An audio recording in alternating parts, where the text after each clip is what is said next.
discipline is in the doing, not the achieving, not the success. I just started, going back to the gym recently. There was a Black Friday deal, and I've been going pretty regularly. The gym is right on my way home, so I know that if I'm driving home from work, I see it there. It comes into my mind, it becomes the cue. And I tell myself, right, I should be going to the gym. But sometimes we get pushed away from that because there's this core idea, at least for me, that, I deserve to relax. I had a long day at work.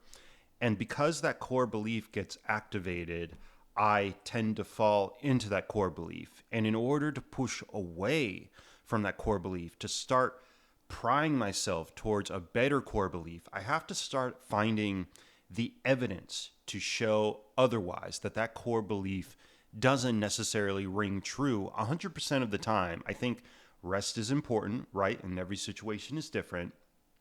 But for me, if I were to say I need to relax every single day, when I get home from work, that may be inappropriate to a certain extent. Yes, rest needs to come after a strenuous task that we do, but workout is also important.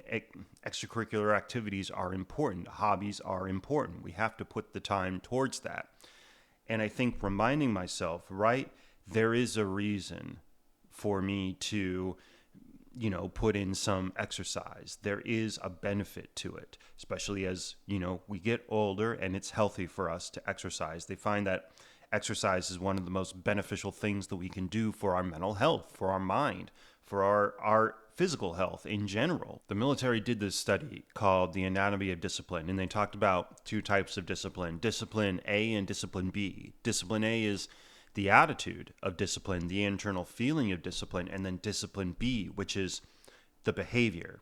And they found when they did the study is that the behavior is more, you have to focus on that first. You have to learn the movements. Once you do the movements over and over again, then you start to develop the internal drive. And I think that's why, you see all those stories of boot camp, why it's so strenuous and routine-based and very strict. It's because you have to learn the movements first, and you have to get motivated to do it in order to develop that drive inside, that discipline A. One other way to move away from this core belief of I need to relax, after every day of work, is sometimes we look at the things that we're pulled to, like the TV or food or video games even.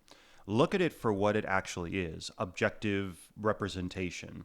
This idea that, the TV is designed to be addicting. It's designed to create TV shows for us to be on the edge of our seats, to be interested in what happens to certain character in the next scene or the next episode or the next series even. Video games are the same way. They're designed to be addicting. They're designed to get people to crave to come back to it in these open world environments. And I get it. I enjoy watching TV. I was an actor before. I enjoy playing video games. But temperance, that's one of the four virtues. That's why it's so important for us to know when to enjoy that pleasure in the right amount and at the right time. Same thing with food. I talk about being addicted to certain fast foods, and I think fast food, can be okay in moderation, but it is designed to be addicting. That's why they talk about a lot of fast food being so unhealthy, because they pump it so full of salt and sugar and fat, everything that our taste buds crave. And if we see it in that way, if we see the thing that we are driven to is a mechanism to develop a craving, to develop us being urged to go back to that thing, it helps us create that cognitive distance and know that we're being drawn to that and that we can choose to not go to that and choose to act in a different way.